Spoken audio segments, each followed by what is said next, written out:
Boa noite a todos. Aqui é o Padre Antoniel, conselheiro espiritual das equipes de Nossa Senhora. Eu vim fazer essa live com vocês falando sobre a graça santificante do sacramento. Na verdade, dois sacramentos, né? Porque todos eles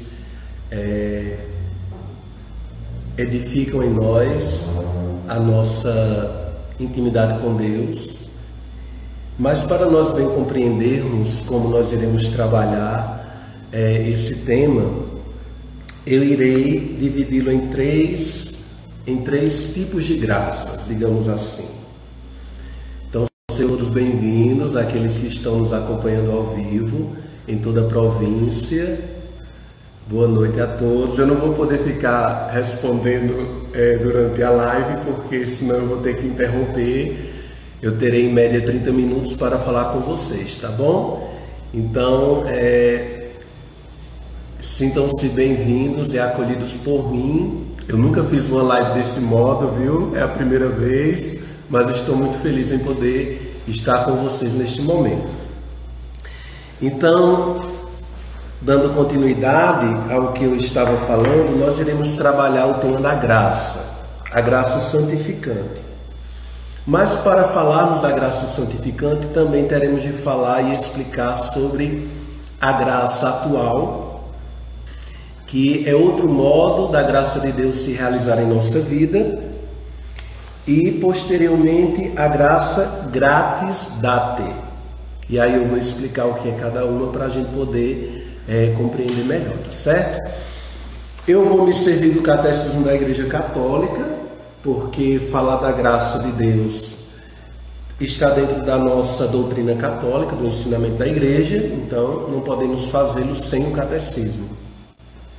E vou também utilizar a Bíblia Sagrada para justificar e explicar algumas passagens bíblicas, né? Que também nos faz compreender melhor a ação da graça de Deus em nossa vida.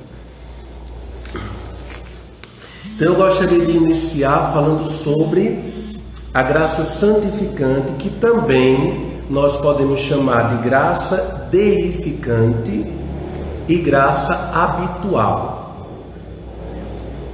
Como eu falei depois, vamos ver a diferença entre ela, a graça santificante, e a graça atual. E por último, a graça grátis date. Vamos lá. A graça santificante, quando nós recebemos pelo sacramento do batismo, ela não muda a nossa natureza.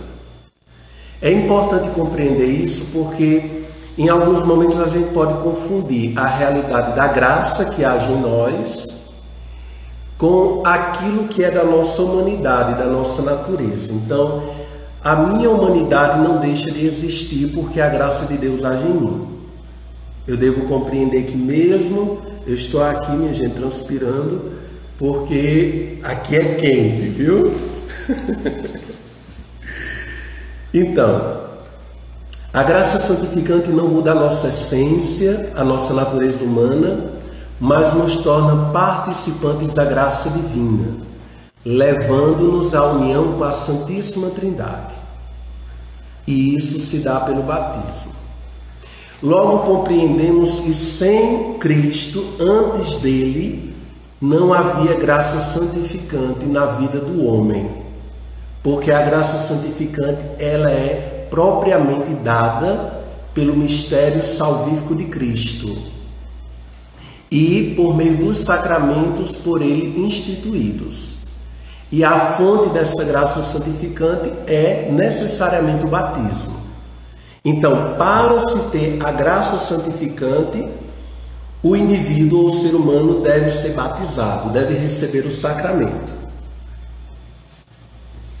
Então, eu gostaria de ler com vocês para poder melhor exemplificar esse ensinamento da nossa igreja, da nossa doutrina, lendo o Catecismo da Igreja Católica, na primeira seção, da parte que nos fala sobre a vocação do homem à vida no Espírito.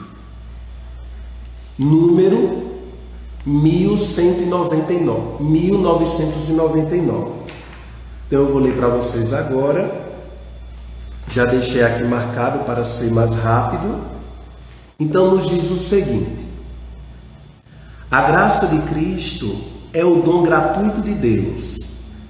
Nos faz de sua vida infundida pelo Espírito Santo em nossa alma para curá-la do pecado e santificá-la. Trata-se da graça santificante ou deificante, recebida no batismo. Em nós, ela é a fonte da obra santificadora. Então aqui nós já compreendemos bem qual é a função que a graça exerce na vida do homem. Ela nos cura do pecado, no caso pelo batismo, a mancha do pecado original, e ela nos santifica.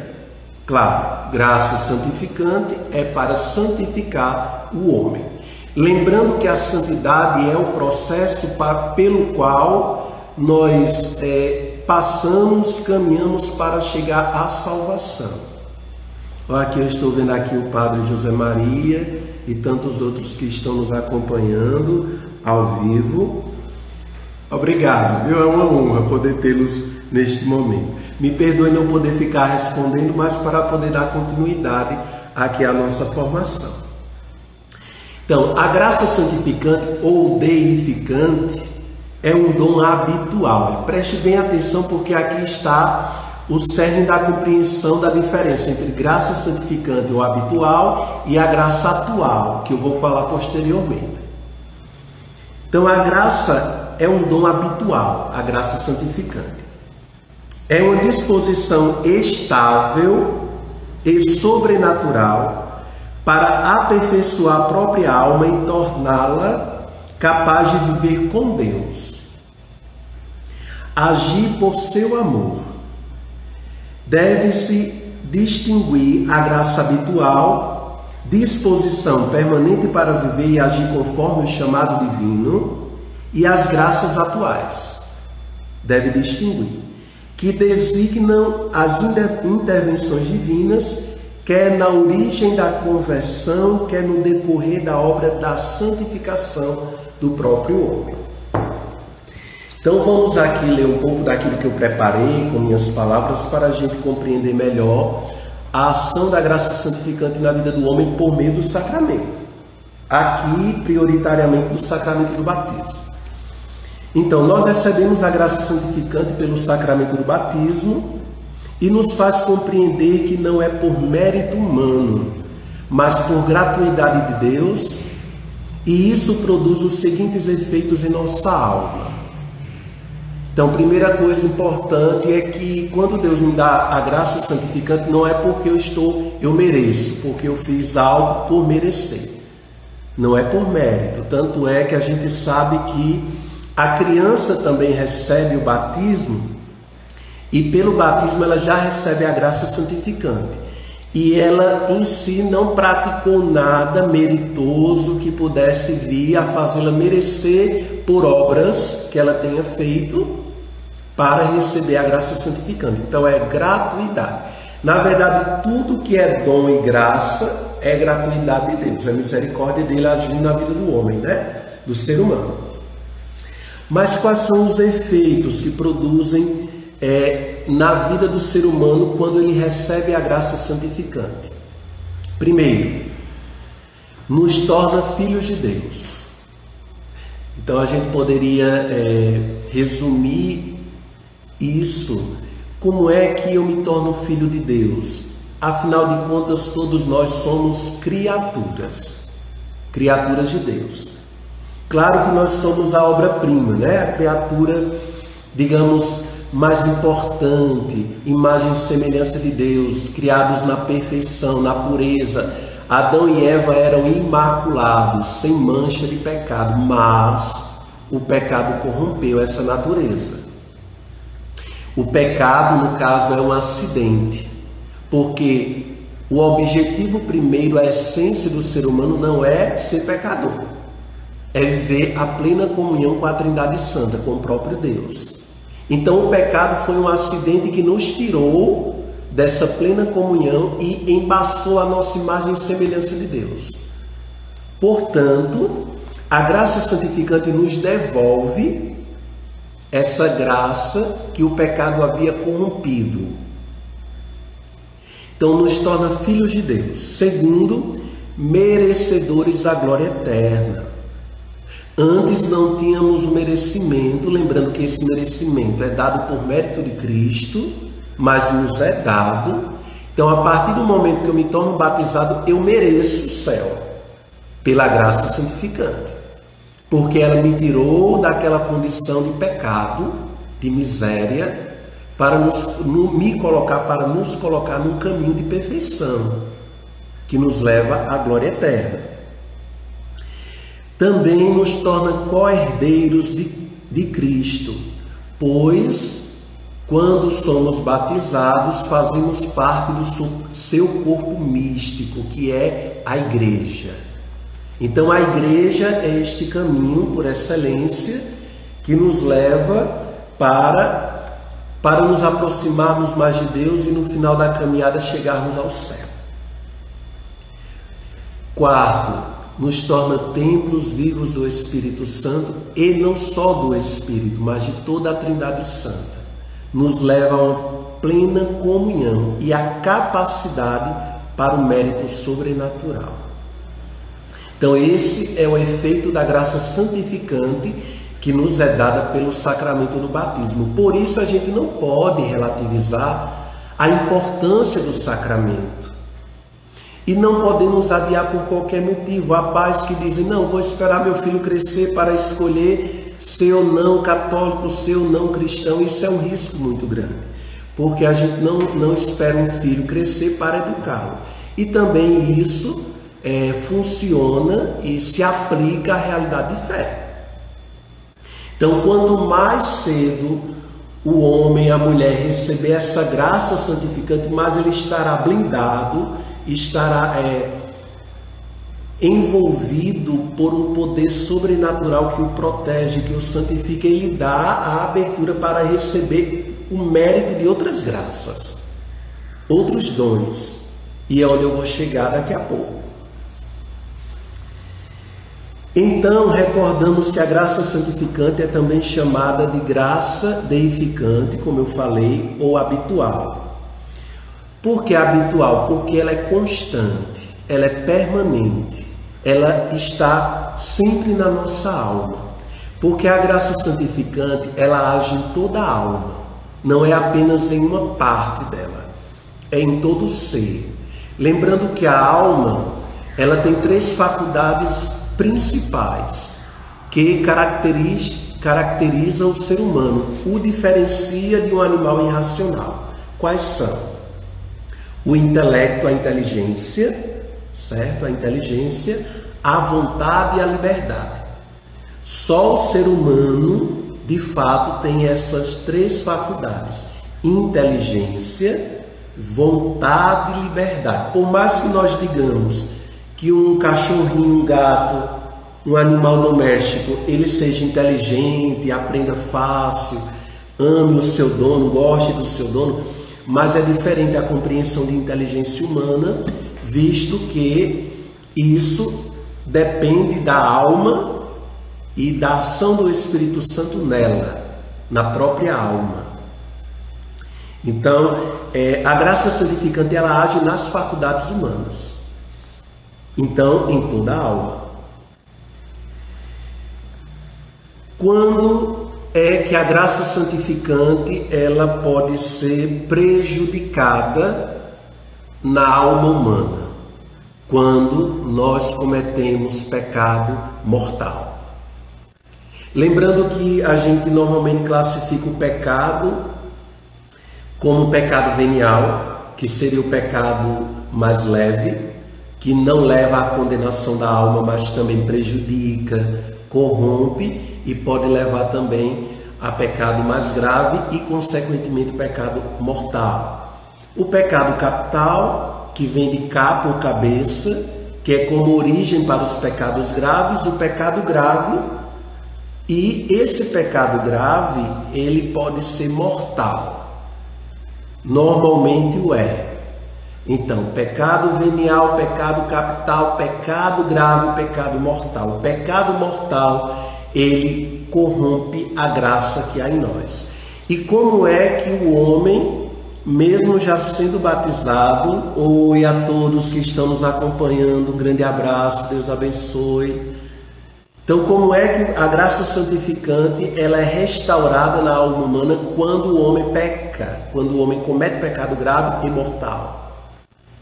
É quando recebe o sacramento da reconciliação, também conhecido como confissão ou penitência. Então, é por isso que o tema dessa nossa formação é a graça santificante do sacramento. Porque quando nós perdemos essa graça por meio do pecado mortal, nós precisamos dos sacramentos para nos devolver essa graça que porventura possamos vir a perder por meio do pecado. Lembrando que o pecado tem 3 condições fundamentais para ser um pecado grave, como nos ensina o Catecismo da Igreja Católica, que de forma muito objetiva eu poderia explicar do seguinte modo. Eu devo saber que o pecado é pecado, né? Que cometer o ato é pecado. Eu devo querer cometê-lo, ou seja, eu devo ter a vontade deliberada de cometê-lo e devo praticar. Então é saber, querer e fazer.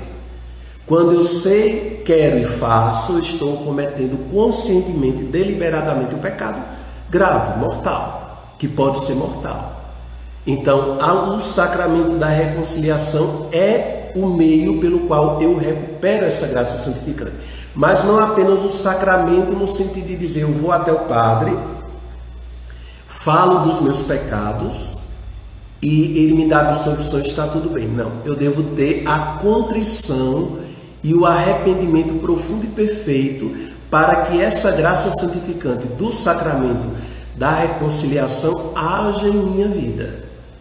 Do contrário, eu não estou sendo sincero comigo mesmo, com o ministro, que é o sacerdote, um instrumento de Deus para me dar o perdão dos pecados, e também não estou sendo com o próprio Deus, lembrando que a gente não tem como enganá-lo, mas a gente não está sendo sincero, verdadeiro no arrependimento e na contrição do pecado cometido. Então é necessário arrepender-se e confessar-se. Aí vocês poderiam perguntar, exatamente nesse tempo próprio do isolamento ou distanciamento social, padre, não estou podendo ir até o sacerdote me confessar quando peco. Então, hoje, a igreja orienta que nós devemos procurar. O Papa próprio nos deu essa indulgência e ele orientou para que nós tenhamos a nossa confissão, nossa intimidade com Deus por meio da oração, fazendo a nossa proferindo o pecado que cometemos diante de Deus, rezando, se possível, diante do Santíssimo Sacramento no sacrário, em adoração, rezando pelas intenções do Papa, também, o Credo, Pai Nosso, Ave Maria, o Glória, e quando possível, comungar, também na intenção. Claro, quando possível, porque estamos também no período em que não podemos celebrar com o povo. Quando você tiver a oportunidade de ir ao sacerdote, você vai confessar-se. Porque devemos compreender que diante de Deus, do ensinamento da igreja, o importante neste momento é a intenção. Qual é a intenção do meu coração? Eu estou buscando verdadeiramente a Deus, me arrepender dos meus pecados, evitá-los, porque também confessar-se apenas por desencargo de consciência não é o orientado pela igreja. A gente se confessa porque sabe que feriu a dignidade nossa como cristão, como ser humano, feriu o coração de Deus, agravou o coração de Deus. Então é por isso que nos confessamos e nos arrependemos sinceramente do pecado que cometemos quando também ferimos o irmão, né? Porque o pecado ele tem esse caráter pessoal e também o caráter comunitário, o caráter eclesial. E, portanto, também o perdão é dado da mesma forma, de acordo com o perdão e a penitência que eu irei também cumprir, são dados também em concordância com o tipo de pecado que praticamos, enfim. Tá bom? Mas dando continuidade sobre a graça, que é o tema principal aqui da nossa live, da nossa formação, o sacramento da reconciliação, como eu falei, ele é um sacramento de cura, de libertação, né? No sentido de que ele nos liberta do pecado e nos cura do pecado. Mas pensemos do seguinte modo: se a pessoa ela não tem mais condições de receber o sacramento da confissão, ela não consegue falar, talvez porque esteja numa situação de muita debilidade física, esteja no leito de morte, e ela não podendo proferir a sua confissão, como se fará? Então nós sabemos que há outro sacramento que também é um sacramento de cura, que é a unção dos enfermos. Então, no caso, quando o fiel ele está agonizante, ele não tem condições de se confessar por algum motivo, ele receberá o sacramento da unção dos enfermos e, tendo se arrependido verdadeiramente de seus pecados, ele, caso venha a falecer, ele morrerá em estado de graça, porque é isso que a graça santificante produz na vida do homem, um estado de graça. E se ele morre nesse estado de graça, nós acreditamos que ele irá ser acolhido no reino eterno. Bem, você poderia me perguntar agora: padre, ele vai direto para o céu? Então, isso vai depender, é claro, do julgamento de Deus. Julgamento pessoal, juízo pessoal, e depois haverá ainda o juízo final, que será coletivo, como nos apresenta a própria Sagrada Escritura e a doutrina da Igreja, mas é certo a salvação. Lembrando que mesmo quem vai para o purgatório, passa pelo purgatório, esse já tem a certeza do céu. Nenhuma pessoa que for ao purgatório, para o purgatório, que é lugar de purificação, de purgar os pecados, que quer dizer purificar, nenhuma pessoa que for para lá, ela vai para o inferno. A certeza de quem vai para o purgatório, passa por ele, é ir para o céu. Então essa pessoa já está salva. Em outras palavras, não tem mais condenação. Tá bom? Pois bem, eu acredito que está mais ou menos claro. Eu estou falando rápido para dar tempo de falar das outras duas formas de graça. Então, a graça santificante é essa que é permanente, nos é dada pelo sacramento do batismo, nos é devolvida pelo sacramento da reconciliação, que é a confissão, tá certo? A única coisa que pode corrompê-la em nós é o pecado mortal, pode nos afastar da graça. Lembrando que Deus não é obrigado a nos dar nenhuma graça, nenhum dom, porque Ele é Deus, ou seja, tudo é gratuidade, por isso o nome graça. O que é dado de graça é porque a gente não pode pagar por essa graça. Agora falando sobre a graça atual. Então a distinção é clara. A graça atual é uma graça transitória, pontual e passageira. Enquanto que a graça santificante, que é também chamada deificante e habitual, ela é constante na alma humana, porque nos é dada no batismo, e ela já nos abre a glória de Deus, a filiação divina, a participação na igreja, como membros vivos do corpo místico de Cristo. A graça atual, ela é pontual.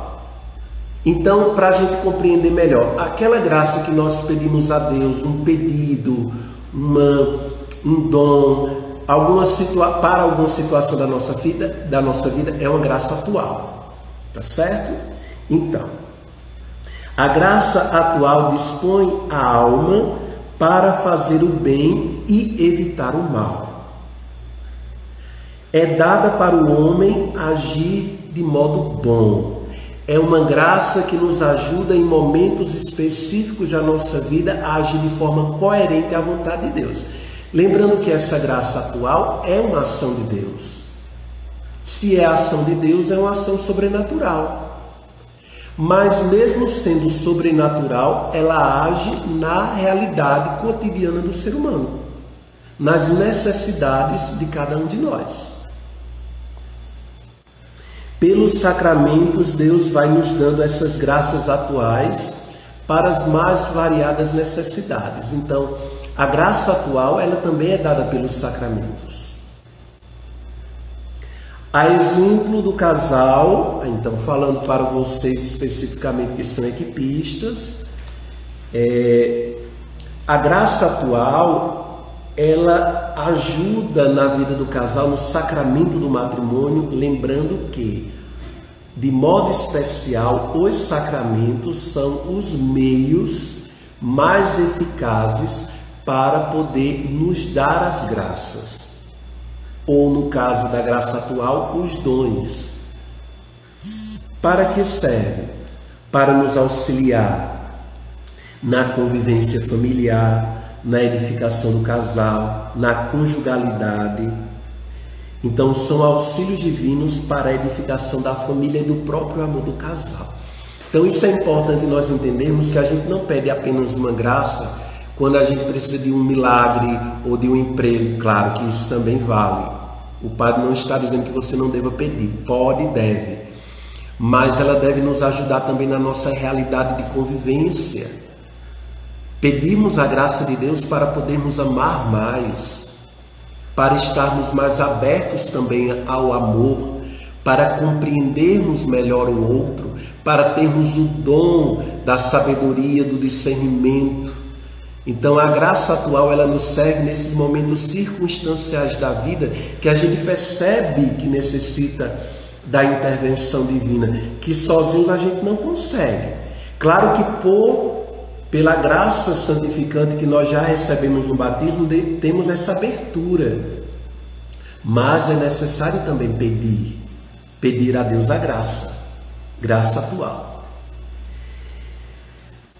Um outro exemplo que a gente pode utilizar para a ação da graça atual na vida do homem, como agora, né?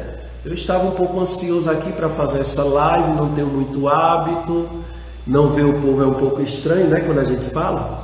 Mas aqui eu estou vendo muita gente falando, mandando oi, pedindo a bênção, dando boa noite a vocês também. Uma boa noite, Deus abençoe a todos. Para quem ainda não me conhece, sou o Padre Antoniel, Diocese de Campina Grande, na Paraíba, conselheiro, atualmente conselheiro da região Paraíba. Então, nós estamos falando da graça santificante do sacramento e nós já estamos quase concluindo, o tempo passa muito rápido. Já completou o tempo? Já tem 30 minutos, né? Então, me deram 30 minutos, eu estou concluindo, viu, minha gente? Não vai embora ainda não. A graça atual pode também ser concedida a uma... é muito interessante aqui essa parte sobre a graça atual, porque nós entendemos assim, a ação misericordiosa de Deus na vida de todo ser humano. Então, por via de regra, a graça atual ela é concedida a todos aqueles que são batizados, que têm uma vida sacramental, uma vida eclesial, uma vida em comunhão com Deus. Porém, a graça atual também pode ser concedida a uma pessoa que não esteja em estado de graça, inclusive aquela que não é nem batizada, também pode ser concedida. E por quê? Porque na sua infinita sabedoria e misericórdia, Deus também concede a graça atual a uma pessoa que está precisando dela, para que leve a conversão. Então, mesmo aquela pessoa que já não tem uma vida em estado de graça, ela pode receber a graça atual para chegar a esse estado de graça, para buscar e ter a oportunidade de se converter, que é o que acontece com muita gente, inclusive conosco. Muitos de nós já temos até o sacramento do batismo, ou quer dizer, todos nós, né, que estamos agora nessa live, mas que porventura podemos não viver em estado de graça, mas sim em pecado, e pecado mortal. Então, se nós que já temos o sacramento do batismo, a graça santificante que nos foi dada, a gente não vive plenamente nesse estado de graça, em plena comunhão com Deus, o que dizer daqueles que ainda não tiveram nem a oportunidade de serem evangelizados? Então, Deus também dá para eles essa graça atual para poder levá-los à conversão e viverem em estado de graça. Por último, graças gratis date. São os dons carismáticos. Talvez bem conhecido de muitos, ou já ouvimos falar dos dons carismáticos, que são os dons do Espírito Santo. Todos eles são do Espírito Santo, né? Mas comumente é conhecido como dons do Espírito Santo, dons carismáticos.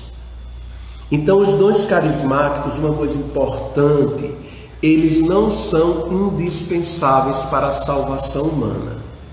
O que isso significa? É que para eu me santificar, para eu me salvar, necessariamente eu não tenho que ter os dons ou as graças gratis date, os dons carismáticos. Até porque eles não são para a minha edificação pessoal, eles são para o serviço da igreja. Então eu vou ler aqui um pouco para nós entendermos melhor, tá certo? Então, os dons carismáticos não são dados para a própria santificação de quem os exerce, de quem os tem, mas para a edificação do próximo. E aí você pode conferir essa informação na Bíblia em Coríntios 12, versículos de 2 a 11, que são os dons efusos, dons para a edificação da igreja, do próximo. Isso não significa que a pessoa que os tenha também não possa alcançar a santificação por meio deles, né? Claro que pode, porque se é um dom dado pelo Espírito Santo, é porque essa pessoa tem a abertura à ação do Espírito Santo, e isso vai ajudá-la a crescer na fé, a viver em uma profunda intimidade com o Espírito Santo. Porém, não quer dizer que essa pessoa necessariamente é mais santa do que outras. E mesmo que eu não os tenha, isso não me impede de alcançar a santidade.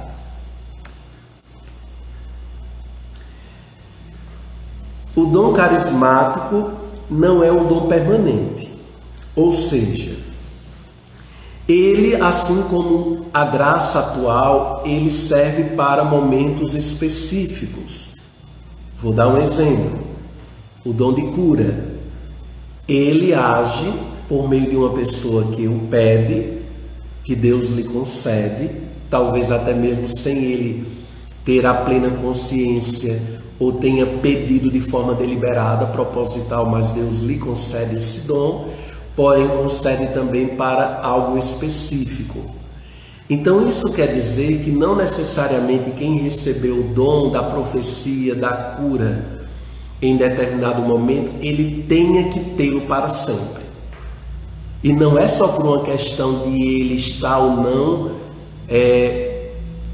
santificado para recebê-lo, mas é porque, como é um dom dado especificamente para uma ação em benefício do outro, para a edificação do outro, então ele pode ser concedido em um momento específico também.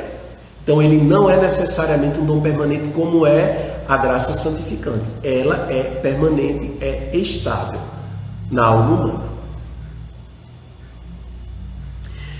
Aqui eu, quando preparava essa formação, eu li algumas coisas e ouvi de alguns santos da igreja ou teólogos que diziam que nós devemos ter muito cuidado, porque os dons carismáticos ou as grátis date, quando nós pedimos, e normalmente nós os pedimos, né? Nós pedimos e o Espírito Santo concede, devemos ter muito cuidado.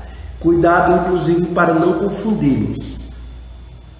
Porque, por exemplo, uma pessoa que tem o dom da profecia, ela pode ser confundida com uma pessoa que é adivinha, uma cartomante, uma pessoa que lê mão. uma pessoa que faz adivinhações sobre a vida do outro, e isso não é permitido. Na verdade, a Bíblia, em Deuteronômio 18, se eu não me engano, também condena. Então nós devemos ter muito cuidado, porque os dons carismáticos, se não bem exercidos e vividos, podem ser motivo de vaidade para o ser humano. Porque quando a gente exerce, não é para o nosso engrandecimento, para o nosso autoelogio, para a nossa vanglória, não. É para a edificação do próximo, da igreja. Então, se ela não traz o benefício da edificação da igreja, se não leva o outro a buscar mais profundamente a Deus, então ele não está surtindo o efeito que deveria. Então, não é para a nossa vaidade. E, inclusive, há alguns que nos alertam, alguns teólogos ou doutores da igreja, que dizem que devemos ter cuidado ao pedir os dons sobrenaturais carismáticos, para que nós não sejamos confundidos, inclusive, pelo próprio demônio, que pode nos dar outro tipo de coisas, nos fazendo confundir aquilo que é de Deus com aquilo que é dele, ou mesmo aquilo que é nosso, né? Que é do nosso ego, da nossa vontade. Então devemos ter muito cuidado quando exercermos aqueles que o têm, aqueles que o recebem, por ação do Espírito Santo, para não exercê-los de forma equivocada, errônea, para não prejudicar, inclusive, a fé do outro, né? A fé do outro. De repente, eu profetizar algo, ou proferir alguma moção que eu tenha tido, mas que eu não tenha certeza que foi algo dito por Deus, inspirado por Deus para uma pessoa, eu posso levar essa pessoa a uma descrença, a uma falta de fé, a uma perda da sua própria fé. Então, amados irmãos e irmãs, como o nosso tempo está acabando, eu queria muito ler aqui os comentários, são muitos, que Deus abençoe a todos. A gente pode até dar continuidade em outro momento, talvez gravando, né? Para mim é mais fácil gravar e depois lançar para a internet, para as redes sociais, mas assim tá ótimo também, né? Eu não estou podendo interagir com vocês, mas estou lendo aqui muitas mensagens.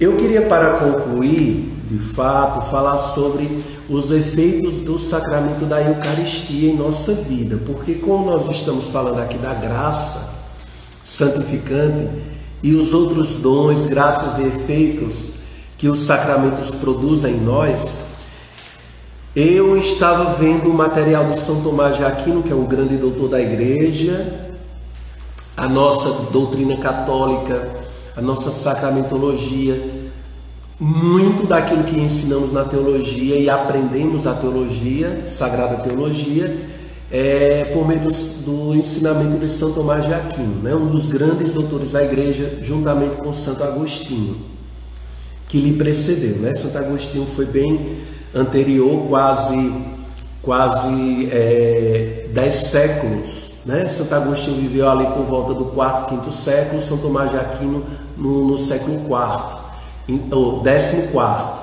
Então são quase 1000 anos de diferença, mas ambos são fundamentais para a doutrina da Igreja Católica, para os ensinamentos que até hoje nós seguimos. Um tem uma herança de um pensamento filosófico neoplatônico, Santo Agostinho, o outro de um pensamento filosófico tomista, ou melhor, aristotélico. São Tomás de Aquino bebe nas fontes aristotélicas, filosóficas, né? E Santo Agostinho no neoplatonismo. Então nós temos aqui dois grandes doutores que eram também filósofos, além de teólogos. Mas aqui falando sobre os efeitos do sacramento da Eucaristia de forma bem objetiva, eu vou ler para ser rápido, e aí você tenta gravar, eu depois vou salvar essa live, vou lançar para vocês, para quem quiser revê-la e poder anotar melhor aquilo que foi dito, tá bom?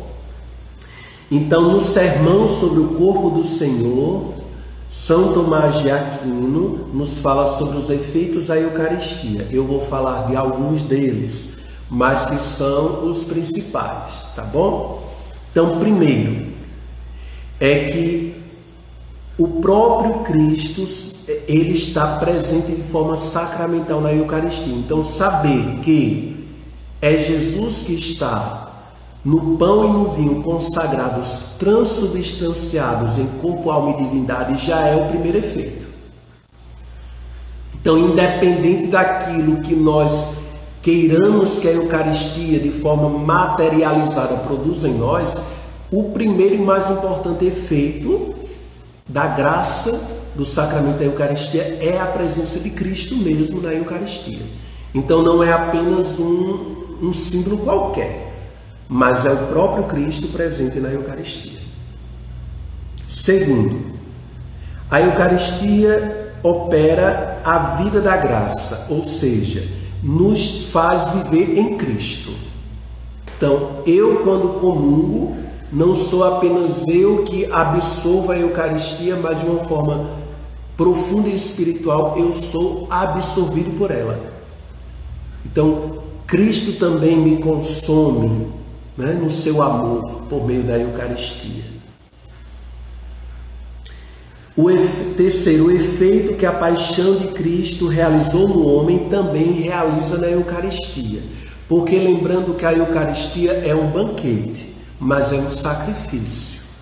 E esse mesmo sacrifício realizado na paixão do Senhor na cruz, ele é tornado presente na Eucaristia. Não porque nós matamos novamente Cristo, mas de uma forma anamnética, ou seja, tornamos por memória presente Cristo, o atualizamos, o seu mistério pascal, né, a sua paixão no momento da Eucaristia.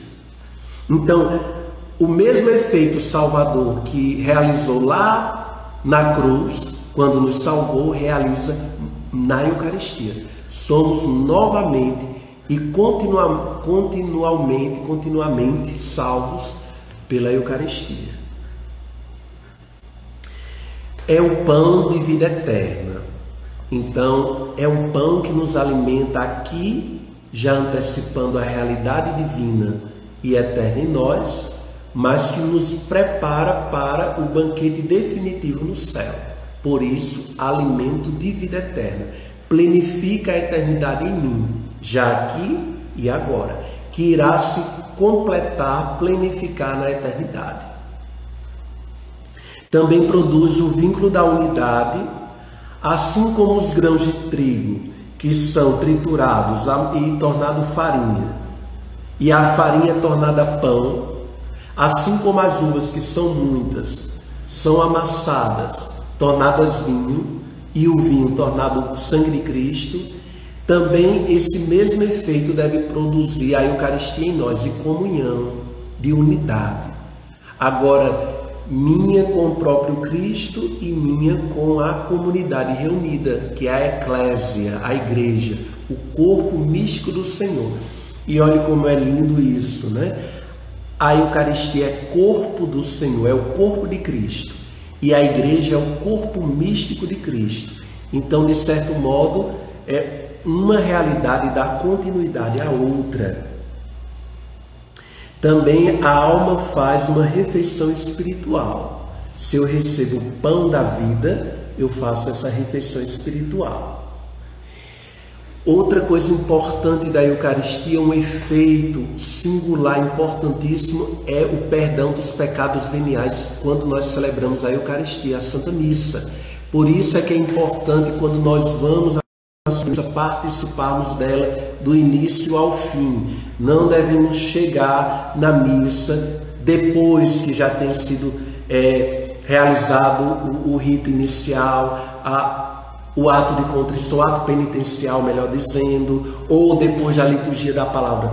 Cada momento ele é único, é importante, é indispensável, e nós devemos participar da Santa Missa por inteiro, porque é exatamente participando dela por inteiro que nossos pecados veniais, aqueles não mortais, não graves, são perdoados. Então esse é um efeito também da Eucaristia em nossa vida. E ela repele da vida do homem a impugnação dos demônios. Então aquele que tem vida eucarística está muito mais blindado, protegido contra a ação do mal, contra a ação dos demônios. Então nós não podemos abrir mão da Eucaristia por qualquer motivo, por qualquer causa. E algo importante, é por isso que nós também na Santa Missa rezamos pelos irmãos, pelos falecidos e pela conversão dos pecadores, mesmo por aqueles que não vão à Santa Missa. Porque além de fazer bem a quem comunga da Eucaristia, também auxilia aos outros, por modo de que o sacrifício, quando é oferecido, ele é oferecido pela salvação dos pecadores. Então, nós voltamos a dizer que a Eucaristia é um sacrifício, e como sacrifício da cruz foi para a remissão dos pecados dos pecadores. Então, quando nós comungamos, também comungamos e celebramos como toda a Eucaristia pelos pecadores, pela conversão e salvação deles também. Então, a Eucaristia, ela é boa para mim, ela serve para mim, como serve também para os outros. E, por fim, quando a pessoa está no seu leito de morte, a Eucaristia como viático, que é força para os viajantes, né? Viático para aqueles que viajam, que fazem a sua passagem. Então a Eucaristia também é oferecida àqueles que estão para partir deste mundo terreno, desse mundo corpóreo, né? E transitório para a eternidade. Então é esse alimento de força espiritual para aquele que vai fazer a sua última passagem nesta vida para a eternidade.